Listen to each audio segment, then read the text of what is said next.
बिस्मिल्लाहिर्रहमानिर्रहीम। अस्सलाम वालेकुम। आज 29 अगस्त है, यानी 29 अगस्त का आगाज़ हो गया है जुमेरात के दिन का। बात करेंगे मियाँ नवाज़ शरीफ साहब के हवाले से जो ख़बरें आ रही हैं कि मियाँ नवाज़ शरीफ साहब जो हैं वो लंदन रवाना हो सकते हैं। तो मुमकिन वजूहात क्या हैं, क्यों मियाँ साहब जो है वो लंदन जाना चाहते हैं। गो कि आप ये बताया गया है कि मियाँ साहब कोई अपने इलाज के लिए जाना चाहते हैं और अपने चेकअप के लिए जाना चाहते हैं। अल्लाह ताला उन्हें सेहत दे, ज़िंदगी दे। लेकिन मियाँ नवाज़ शरीफ साहब जब पहले झूठ बोल कर गए थे पाकिस्तान से, उस वक्त आप अगर याद करें उस वक्त माहौल क्या था। उस वक्त डराया जा रहा था कि खुदा न खास्ता किसी भी लम्हे मियाँ साहब के हवाले से कोई बुरी खबर आ सकती है और दुआएं करें। और मियाँ साहब को बहुत सी बीमारियाँ बताई गई और बहुत संगीन सूरत हाल बताई गई कि फ़लाँ बीमारी से ये हो गया था, फ़लाँ बीमारी से ये हो गया था, फ़लाँ बीमारी से ये हो गया था, फ़लाँ से ये हो सकता है, फ़लाँ से ये हो सकता है। लेकिन फिर मियाँ साहब यहाँ से जब लंदन रवाना हुए और लंदन पहुँचते, उसके बाद मियाँ साहब अल्लाह का शुक्र अदा करना चाहिए कि वो सेहतयाब थे। उनको ना किसी हॉस्पिटल में जाना पड़ा, ना कोई टीका लगा, ना कोई ड्रिप लगी, ना कोई गोली खानी पड़ी, ना कोई चेकअप हुआ, कुछ भी नहीं हुआ। और मियाँ साहब बिल्कुल बेहतरीन रहे। मियाँ साहब शदीद कोविड के दिनों में जब मतलब 18 और 20 साल के नौजवान जो हैं वो भी बाहर नहीं निकल रहे थे, उस वक्त भी मियाँ साहब हमें नज़र आते थे कि कहीं ना कहीं बर्गर खा रहे हैं, कहीं कॉफ़ी पी रहे हैं, कहीं शॉपिंग कर रहे हैं। और ये सारी सूरत हाल होती थी। अच्छी चीज़ है, बुरी चीज़ नहीं है। अल्लाह ताला उन्हें सेहत दे, लंबी ज़िंदगी दे, उसमें कोई किसी की सेहत पे कोई तनकीद नहीं है।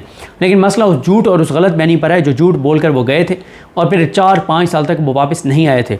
वो झूठा बयान हल्फी दिया गया था अदालत में 4 हफ्तों का। वो सारी बातें जो हैं वो आपको याद हैं अच्छी तरह। वो कोई यानी इमरान खान साहब खुद कह चुके हैं कि यास्मीन राशिद साहबा के नहीं, शीरीन मज़ारी साहबा की आंखों में, इमरान खान साहब लाइटर नोट पर कहते थे कि शीरीन मज़ारी जैसी ख़वातून के भी आंखों में आंसू आ गए जब मियाँ साहब की बीमारियों के हवाले से ब्रीफिंग दी गई। खैर फिर मियाँ साहब डील की, लेट गए वहाँ से। उन्होंने पावर अटार्नी दिया अपनी बेटी को और अपने भाई को कि मेरी तरफ से भी आप पूरी तरह लेट जाएँ, मेरी तरफ से भी कदम बोसी करें और मेरी तरफ से भी गारंटी। फिर मियाँ साहब ने खुद गारंटीज़ दी। फिर मियाँ साहब ने अच्छा बच्चा बन के दिखाया, सब कुछ किया। और फिर मियाँ साहब को बताया गया कि मियाँ साहब अब आप वज़ीर-ए-आज़म हैं।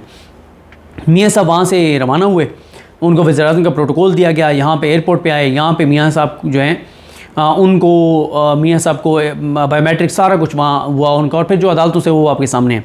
देखिए मियाँ साहब जो है वो उस वक्त आए थे जब उमर अता बंदियाल साहब रिटायर हो चुके थे, जब काजी फ़ाइज़ ईसा साहब सीट पर आ चुके थे। और मियाँ साहब जो हैं वो ना तो इलेक्शन बंदियाल साहब के होते हुए चाहते थे, ना वो पाकिस्तान वापस आना चाहते बंदियाल साहब के होते हुए थे। उन्हें पता था कि बंदियाल साहब जो है वो ये तो बंदियाल साहब को अगर काजी फ़ाइज़ ईसा सुप्रीम कोर्ट को तकसीम ना करते, कमज़ोर ना करते, ग्रुपिंग ना करते, तो बंदियाल साहब आइन के साथ तो खड़े थे। 90 दिन में इलेक्शन का भी उन्होंने हुक्म दिया। उन्होंने और भी इमरान खान की गिरफ्तारी को गैर कानूनी डिक्लेयर किया। 9 मई वाली इमरान खान को रिहा करने का हुक्म दिया। और भी चीज़ें आपके सामने हैं, बंदियाल साहब ने तो की। लेकिन मसला ये हुआ कि उस वक्त बंदियाल साहब को इतना कमज़ोर कर दिया गया था सुप्रीम कोर्ट के अंदर ग्रुपिंग करके। और बदकिस्मती से आज इस 8 रुकनी बेंच जो मुख्तलिफ इश्यूज़ का फैसला देने वाला बेंच है, इसके भी कुछ मेंबरान जो हैं वो उस वक्त काजी फ़ाइज़ ईसा साहब के साथ मिलकर और ग्रुपिंग कर रहे थे और सुप्रीम कोर्ट को उन्होंने कमज़ोर कर दिया था और टके टोकरी कर दिया था। तो इसलिए मैं उसमें बंदियाल साहब को कसूरवार नहीं ठहराता, क्योंकि सुप्रीम कोर्ट को बहुत ज़्यादा तकसीम कर दिया गया था काजी फ़ाइज़ ईसा साहब की जानिब से। खैर मियाँ साहब का कॉन्फिडेंस ठीक था और हवाला देना पड़ता है सायरा बानो साहिबा के उस जुमले का। वो कहती थी कि पूरी दुनिया को हज़रत ईसा का इंतज़ार है और नून लीग को काजी ईसा का इंतज़ार है। और फिर नून लीग की वो आस उम्मीद पूरी भी हुई। आपने देखा काजी फ़ाइज़ ईसा साहब आए, मियाँ साहब जब वापस आए तो मियाँ साहब के जितने करप्शन और लूट मार के केसेस थे वो सब में मियाँ साहब बरी हुए। जिस तरह से उनको अदालत से आमिर फारूक साहब की अदालत से उनके हक़ में फ़ैसले आए, नीचे साहब अदालतों से उनके हक़ में फ़ैसले आए। फिर जिस तरह से काजी साहब ने मियाँ नवाज़ शरीफ की तायात नाअहली, जो झूठ बोलने पर, बददियांती करने पर उनको तायात नाअहल करार दिया गया था, मियाँ साहब की वो तायात नाअहली ख़त्म की गई। फिर मियाँ साहब इतने कॉन्फिडेंट थे कि इश्तिहारात भी लग गए। फिर सिर्फ ये नहीं कि काजी साहब जब आए तो नीचे की अदालतों ने मियाँ साहब को जो है वो गैर कानूनी तौर पर रिलीफ दिए और उनके हक़ में फ़ैसले दिए। सिर्फ ये नहीं हुआ, बल्कि ये भी हुआ कि साथ इमरान खान को जो है वो जो मुमकिन तौर पर हो सकता था काजी फ़ाइज़ ईसा के होते हुए इमरान खान को गिरफ़्तार किया गया। फिर इमरान खान के ख़िलाफ़ 3 फैसले ऊपर तले आए। पहले एक फ़ैसला आया जो तोशाखाना फ़ौजदारी वाला था, जो हुमायूं दिलावर ने दिया था। जिस तरह से उसने फ़ैसला दिया था वो आपके सामने है। उसमें आमिर फारूक साहब का जो किरदार है वो आपको सामने है। फिर उसके बाद 3 जो है वो 8 फरवरी के इंतखाबात से 8-9 रोज़ पहले, 10 रोज़ पहले 3 सज़ाएँ एक साथ आईं, वो भी आपके सामने हैं। फिर काजी साहब ने बल्ले का निशान छीना, 8 फरवरी के इंतखाबात की तारीख दी। फिर काजी साहब ने आरओज़ को, ब्यूरोक्रेट्स को, आरओज़ को बहाल किया। फिर काजी साहब ने लेवल प्लेइंग फील्ड ना दी। फिर जबरी गुमशुदगियों का केस नहीं लगाया। मतलब जो काजी साहब कर सकते थे किया।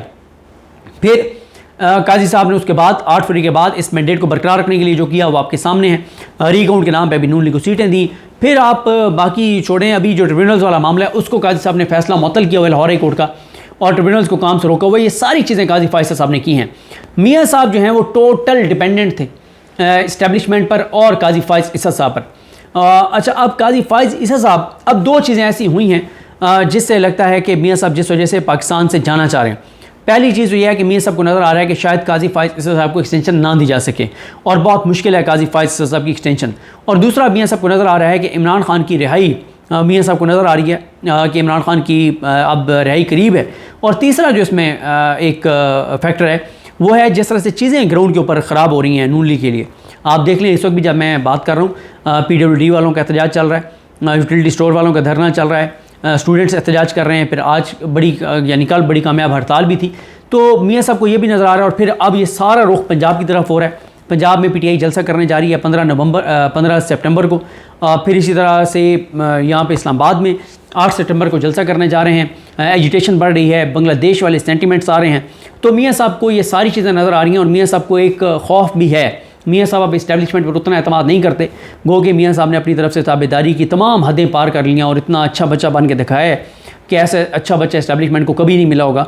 और मियाँ साहब पूरे ख़ानदान समेत मतलब इस वक्त सियासी तौर पर सजदा रेज़ हैं इस्टेब्लिशमेंट के सामने। लेकिन फिर भी मियाँ साहब के खौफ है मियाँ साहब को कि बांग्लादेश में भी सारे इदारे साथ थे हसीना वाजिद के, लेकिन एंड में फिर क्या हुआ, उन्होंने हसीना वाजिद को कहा कि इस्तीफ़ा चाहिए, इस्तीफ़ा दो।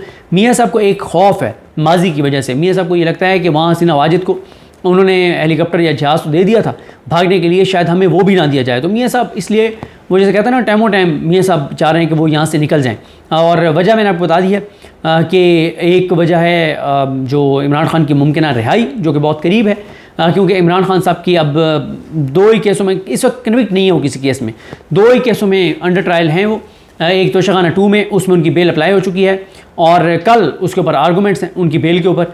और 9 मई के केसों में भी इमरान खान साहब जुडिशल हैं, उसके ऊपर भी नोटिस हो चुके हैं। उसमें जज साहब छुट्टी पे थे, इस वजह से डिले हो गया। उसमें भी इमरान खान साहब की बेल होनी है, कोई वजह नहीं है इमरान खान की बेल रिजेक्ट होने की। तो बाकी एक अलकादिर है, अलकादिर में कन्विक्ट हो भी जाते हैं तो 15-20 दिन में फैसला जो है वो मुअत्तल हो जाएगा। तो मियाँ साहब को ये चीज़ें नज़र आ रही हैं। और फिर मियाँ साहब पे पहले एक पाबंदी भी थी गैर एलानी तौर पे। अब ज़ाहिर है अगर ये खबर आई है कि मियाँ साहब जाना चाह रहे हैं, तो मियाँ साहब इस्टेब्लिशमेंट से इजाज़त लेके मामलात मज़ीद तय करके और गारंटीज़ दे के जाएंगे, क्योंकि नून लीग के अपने दो रहनुमाओं ने इस्टेब्लिशमेंट को जाके बताया कि मियाँ साहब ये इरादा रखते हैं कि वो पाकिस्तान से जाएंगे, पाकिस्तान से जाके और वो लंदन में जाके दोबारा एंटी इस्टेब्लिशमेंट बयानियाँ सो कॉल्ड बनाने की कोशिश करेंगे, झूठ गलत बयानी और ये सारी चीज़ें।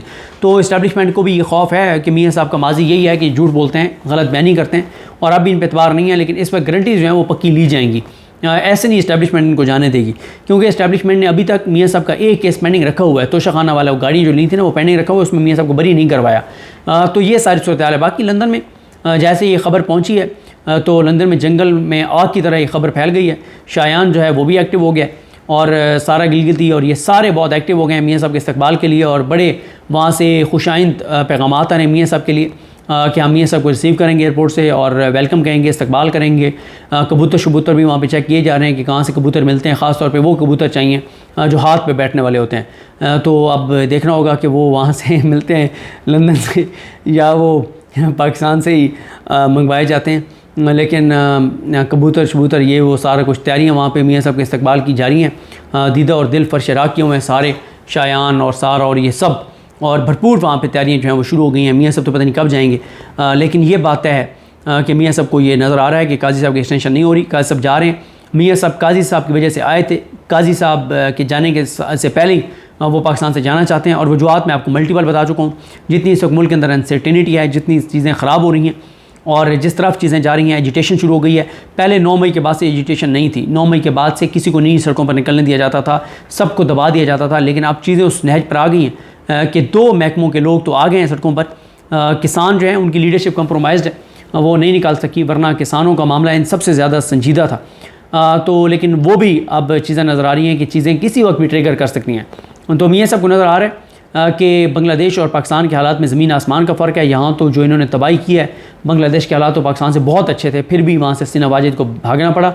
तो मियाँ सब इस्टेब्लिशमेंट पर एतमाद नहीं कर रहे कि जब कोई ऐसी मुश्किल सूरत हाल होगी तो इस्टेब्लिशमेंट इनको जहाज़ देगी और इनको पाकिस्तान से जाने की इजाज़त देगी। मियाँ साहब ये एतबार करने को तैयार नहीं है। इसलिए मियाँ साहब इमरान खान की रिहाई और काजी साहब के जाने और मंसूर अली शाह साहब के आने से पहले और चीज़ें ट्रिगर होने से पहले मियाँ साहब पाकिस्तान से निकलना चाहते हैं। देखते हैं मियाँ साहब कामयाब होते हैं नहीं होते। इस्टेब्लिशमेंट उनको पाकिस्तान से बाहर जाने की इजाज़त देती है नहीं देती, जाने देती है तो क्या वो टर्म्स एंड कंडीशंस होंगी, ये भी काफ़ी सारी चीज़ें सामने आ जाएंगी। मुझे अपने दुआ में याद रखें। लेकिन हम सब का हामी नासर। अल्लाह हाफ़िज़।